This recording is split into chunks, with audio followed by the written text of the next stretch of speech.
basic Plains Mirror. Well,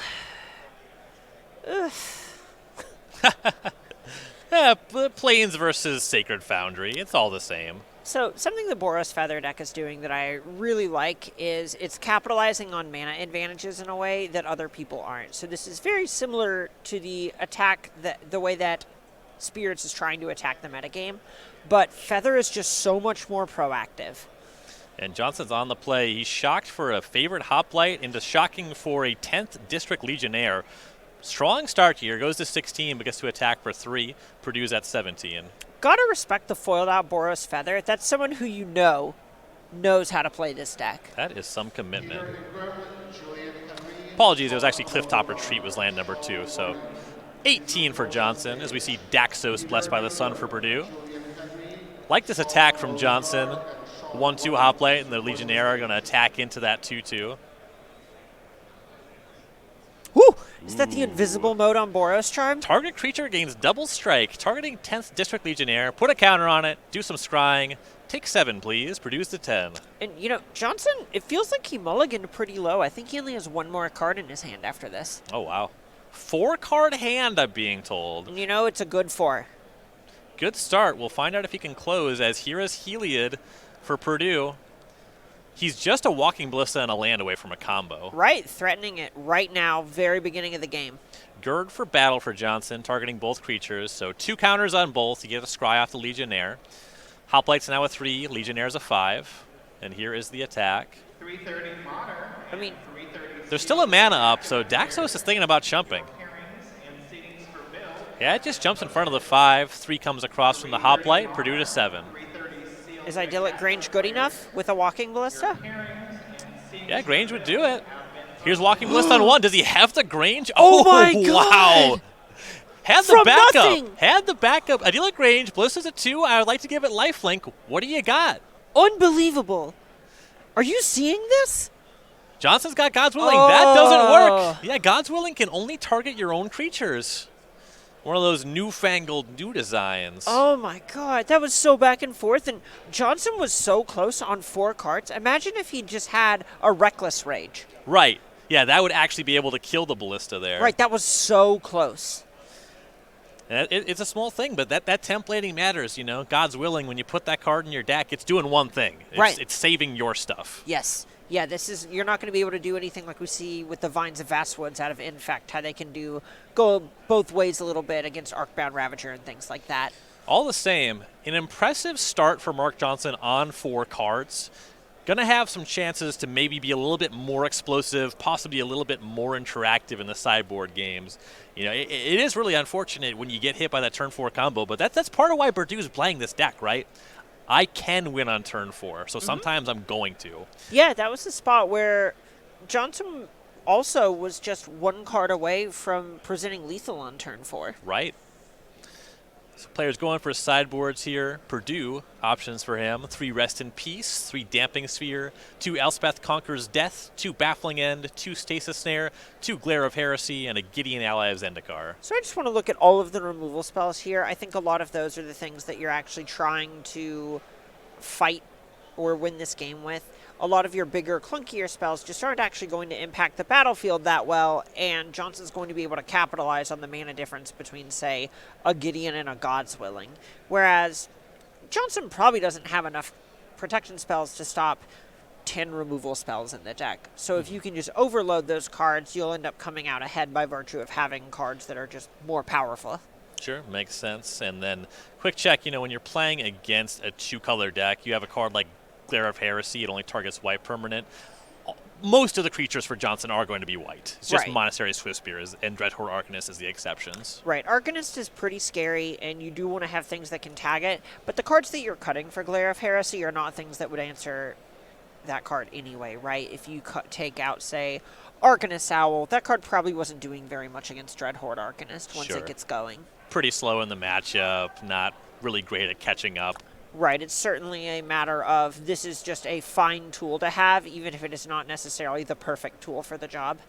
From Mark Johnson on Boros Feather, we see 3 Wear Tear, 2 Apostle of Purifying Light, 2 Kari Zev's Expertise, 2 Swift Justice, 2 Rest in Peace, 2 Shock, a Chandra Acolyte of Flame, and a Hazaret the Fervent. So the things I'm looking at here, I like Shock as a way to tag different 2-drops and just leverage some sort of mana advantage. It also gives you a way to play against the Walking Ballista combo. And Wear Tear is one that I actually think Johnson can make great work of. So Perdue has some artifacts in Walking Ballista, Arcanist Owl if that stays in. Actually, is that one an artifact? It is an artifact. It is an artifact. You can owl into owl. It's basically Squadron Hawk. Perfect. Could not remember if that was one of the artifacts with color. Right. But anyway, Wear Tear also able to tag Baffling in, Stasis Snare, and so on. So if you can ever line up one of these 2-for-1s, especially if it's a Baffling in where we're entering 3-for-1 territory, you can come out so far ahead in these exchanges. So some good options there. You can check out these deck lists on Cardboard Live. We're going to be seeing more of at least one of them. But if you're interested in shopping around for a new Pioneer deck, check out StarCityGames.com this week. You can save 10% on Magic singles. That's right, just Magic singles. All Magic of them. cards. Every single Magic single. You can use coupon code SCG10. That's SCG10. Save 10%. Can't imagine you're spending a lot of money on a Boros Feather deck in the first place, but I will take a deal anywhere I can get it. Sounds to me like your imagination's not that great. This whole deck's foil. That's a good point. Yeah. Foil Sacred Foundries, not cheap. He does not play the most expensive version, but it's not free to get even Guild Pack Sacred Foundries. Yeah, I'm just going to give respect where it's due, you know. I definitely putting the extra dollars in there. Anytime somebody puts a thought in my head that makes me think about original Ravnica Shocklands, my brain just goes there. Oh yeah. Have Speaking a couple of those. Foil Sacred Foundry, Johnson to 18 for a favorite hoplite. And Perdue had a turn 4 combo on the draw, but that was against a 4-card hand. We'll see what Johnson can do on 7. Here's a Plains and a Thraben Inspector. Clue token to follow. Johnson's going to attack. No land drop first. There's a block.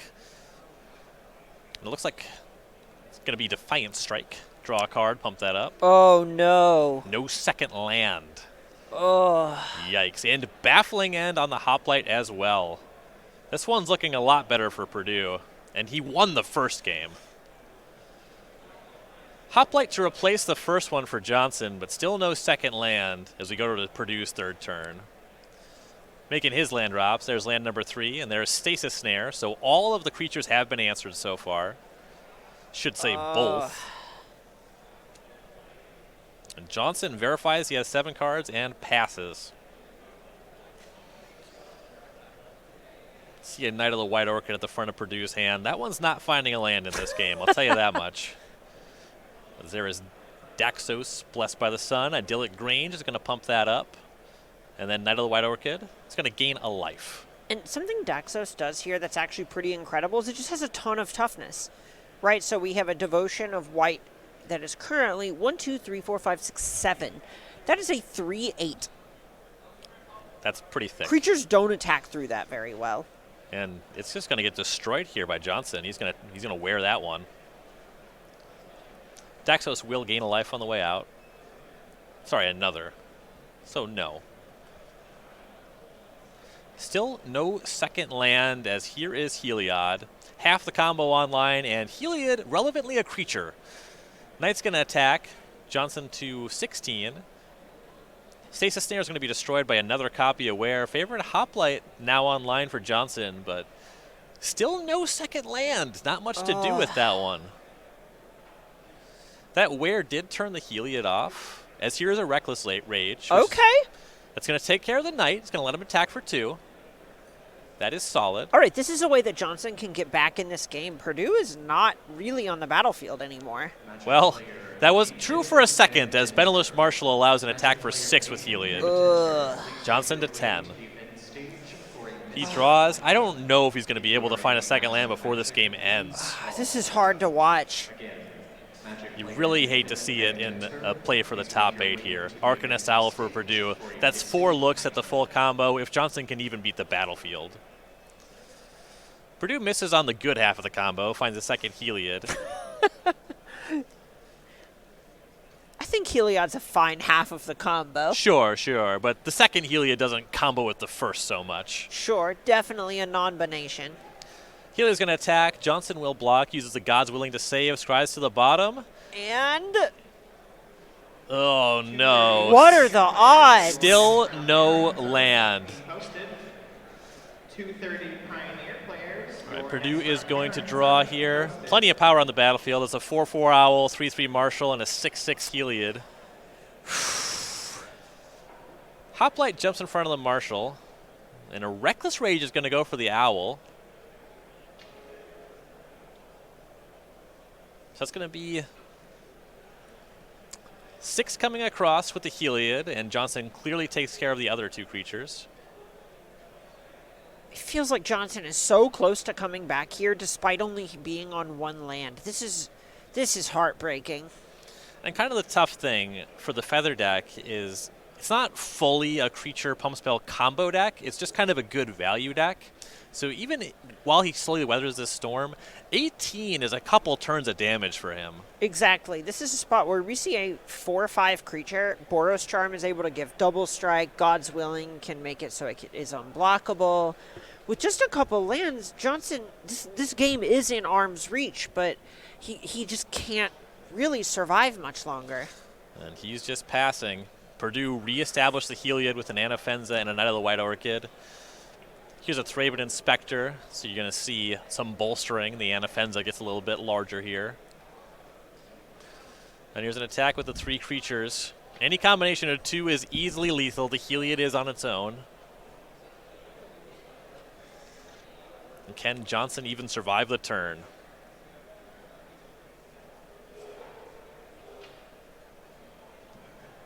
Perhaps if there's a way to give the Hoplite lifelink? Blocks Heliod, casts Swift Justice. Okay. That's a way to give it lifelink. Right, now the Hoplite doesn't take damage because of its own trigger. It gets to get a little bit larger, too. Perdue's going to reevaluate, look at his hand here. One of them is just a backup Heliod, though. Not a lot going on there. Heliod's going to give the Knight of the White Orchid lifelink, so life totals are going to change in a pretty big way. So that Swift Justice Hoplite, it's dealing 6 damage, so Johnson's going to 10 off of that. Perdue is still coming in for 6, so his life total stays the same, is what I see. And Perdue is going to gain 3 to 21. Oh, but the first strike gives a Heliod trigger before regular combat damage? Ah, so you get to grow another counter. So the Anafenza gets to grow before it deals damage. So we have Johnson at 3, not 4, so he takes 1 on the balance. Fun sequencing there. It looks like that might have been a mountain, but is this too little too late? So he plays mountain. See a Boros Charm in hand, but he's got to first get through its Thraben Inspector as a chump blocker. This creature is not quite large enough, even with double strike. You see him cast a Monastery Swift Spear and pass. Okay. So this is 2 blockers. Perdue is going to draw. He has 2 uncracked clues. And he's always just a walking ballista away from starting to go for a combo. I just want to say I'm impressed that Johnson's still here. Yeah. Like this is a lot to have overcome on 1 mana a turn against 3-4 mana a turn on these these mythic rares and rares that have to be enabled because of how powerful they are. Yeah, the game continuing to this point with just so little mana. That is, it says something about the strength of the Feather deck, absolutely. Johnson's going to get attacked down here. He tries to make a little bit black here, but damage is going to be done there. Johnson really just